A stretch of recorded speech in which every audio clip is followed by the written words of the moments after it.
Salve galerinha, sou o professor Wagner e este é o canal da Luz Aulas. E neste vídeo vamos continuar com as nossas resoluções das questões da Olimpíada Nacional de Ciências do ano de 2019, primeira fase, primeiro ano do ensino médio. A luz que provém dos astros até chegar ao observador na Terra, quando entra na atmosfera, passa de camadas de ar cada vez mais densas, de um meio menos refringente para um meio mais refringente, desviando-se da sua direção inicial. Por isso, vemos um astro em uma posição aparente diferente da posição real quando o observamos da superfície terrestre. Este fenômeno óptico é chamado de refração atmosférica e, no caso do Sol próximo ao horizonte, este fenômeno faz com que nós o vejamos mais alto do que realmente está. A imagem a seguir ilustra fora de escala este efeito. Por conta da refração atmosférica, isso aqui é extremamente importante. Por conta da refração atmosférica, assinale a alternativa incorreta. Muito comum aparecer na Olimpíada Nacional de Ciências o termo incorreto. O Sol parecerá nascer um pouco antes do que ele realmente o faz. Repara ali, galerinha, onde o Sol está de verdade no seu nascer. Então, está do lado de cá, ó, parece nascer, está ali. Ele está ali nascendo. Então, está ali o Sol nascendo. Ele está abaixo e a gente já está vendo. Então, a primeira alternativa é correta. E o mesmo ocorre no pôr do Sol. Ele parece se pôr um pouco depois. Então, repara que ele já se pôs. O solzinho já se escondeu, mas a gente continua vendo ele ali no alto. O mesmo fenômeno ocorre com a Lua e com as estrelas. Tudo verdade até aqui. Aqui, o cuidado que a gente tem que tomar é que nas regiões polares, em certas épocas do ano, é possível ver o Sol à meia-noite. Essa afirmação é verdadeira. E daí você pode estar se perguntando, todas as afirmações são verdadeiras, então qual é a incorreta? Devido à refração atmosférica. As duas primeiras são devido à refração atmosférica, a última também, mas o último efeito ele não é devido à refração atmosférica. O fato de o Sol aparecer à meia-noite não depende. Esse fato depende muito mais do grau de inclinação deste eixo de essa inclinação de 23 graus que a Terra tem. E é por isso que o Ártico tem o Sol da meia-noite. No Polo Sul, a mesma coisa. Então, esse fenômeno não é consequência da refração atmosférica, é uma consequência do grau de inclinação do nosso eixo terrestre. Bom, vamos para a próxima pergunta. A figura abaixo mostra o diagrama de fase do H2O da nossa água, onde C corresponde ao par ordenado 374 165 milímetros de Hg. Milímetros de Hg é uma unidade de medida de pressão, milímetros de mercúrio. Indique a proposição correta. O trecho de T a C justifica porque a água ferve a menos de 100 graus nos locais de grande altitude aqui na Terra, o que provoca o cozimento mais rápido dos alimentos. Para falar a verdade, se a água ferver a uma temperatura menor do que 100 graus Celsius, o alimento não vai cozinhar mais rápido. O processo de cozimento em locais acima do nível do mar é mais lento. A panela de pressão é justamente o efeito contrário. Você aumenta a pressão, a temperatura de ebulição da água se torna maior e o alimento cozinha mais rápido. Então, esta parte ali final é absurda, então não é a letra A. No interior da panela de pressão, a água ferve a uma temperatura superior a 100 graus Celsius. Eu acabei de dizer isso. Conforme indica o trecho de T a C. Então, repara aqui, galerinha. Quando a gente aumenta a pressão, então, repara que para uma mesma temperatura, vamos supor que eu tivesse uma temperatura por aqui. Se a pressão for muito baixa, Então, ó, se a pressão for baixa, eu estou fazendo a intersecção ali, a substância deveria estar no estado de vapor. Só que a panela de pressão faz justamente o quê? Para uma mesma temperatura,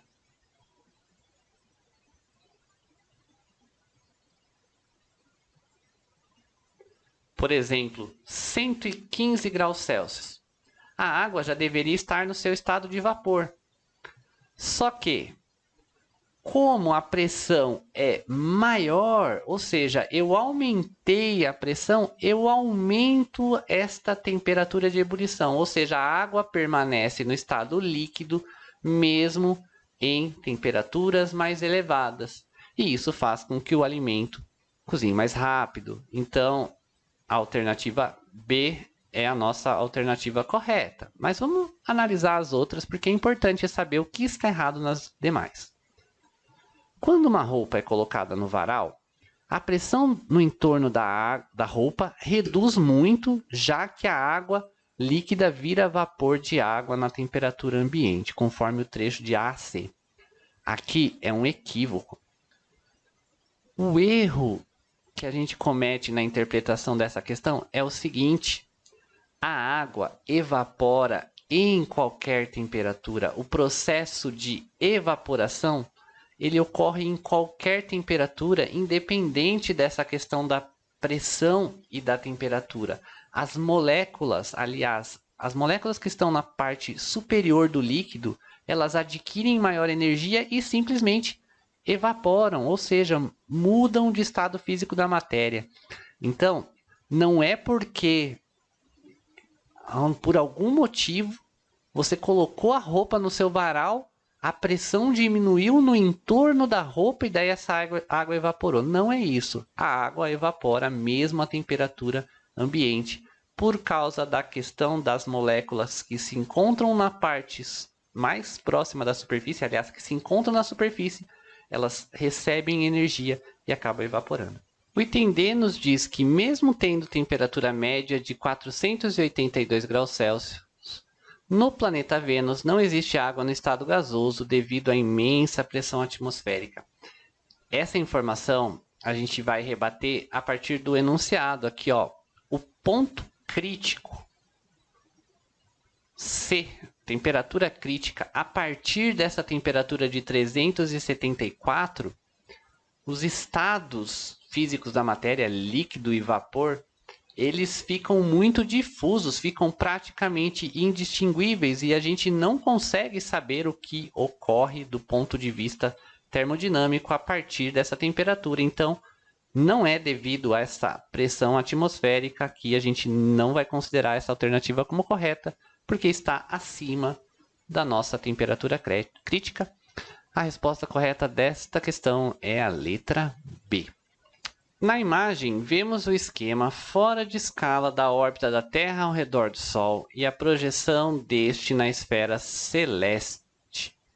O Sol nos parece percorrer ao longo do ano uma linha imaginária conhecida por eclíptica, e a faixa que vai de 8 graus ao norte e 8 graus ao sul da eclíptica é chamada de faixa zodiacal, onde se encontram as constelações do zodíaco: Aquário, Peixes, Áries, Touro e todos os outros.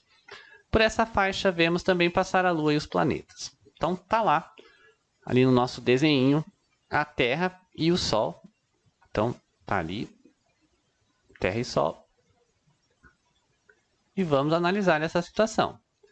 Como a Terra gira em torno do seu eixo, podemos ver sempre todas as constelações do zodíaco. Repara ali, galerinha, se você estiver aqui na Terra, durante o dia você não vai conseguir ver, por exemplo, essas constelações aqui, ó, Gêmeos e Touro. Por quê? A única estrela que nós vemos durante o dia é o nosso próprio Sol. A gente não vai ver essas outras constelações. Então, durante o ano todo, podemos ver à noite apenas as constelações que estão do lado oposto ao Sol. Isso sim é verdade. Então, Se você estiver na Terra, e aqui estiver o Sol não é menor do que a Terra, só porque ele está distante, estou representando ele menorzinho. Durante o dia, essa face está iluminada, nós não vemos as constelações, mas as que estão do lado oposto durante a noite nós enxergamos. Nem vou tentar desenhar as constelações, mas essa alternativa é correta. A Lua nunca passa perto da constelação do Escorpião. Então tá aqui, Escorpião não faz o menor sentido, já que a Lua orbita a Terra. Então, em algum momento, a Lua vai passar perto desta constelação. Alternativa incorreta. Existe um determinado dia do ano em que podemos ver a constelação do Leão e a constelação do Aquário juntas à noite. Afirmação absurda, já que Aquário e Leão estão em oposição. Está ali Aquário e Leão está do outro lado. Seria só a gente pegar, por exemplo, duas constelações como Gêmeos e Sagitário, que também estão em oposição. Repara aí, Gêmeos e Sagitário, que estão em oposição. Ou a gente vê Sagitário, ou a gente vê Gêmeos. Não tem como ver essas duas constelações simultaneamente. Então tá lá. A alternativa é a letra B, que bastava interpretar um pouquinho o diagrama proposto. Se você gostou desse vídeo, deixe seu like. Se você se interessa por física, se você se interessa por Olimpíadas, temos outras playlists da própria Olimpíada Nacional de Ciências, de robótica, questões de vestibulares e muito mais. Até a próxima. Valeu!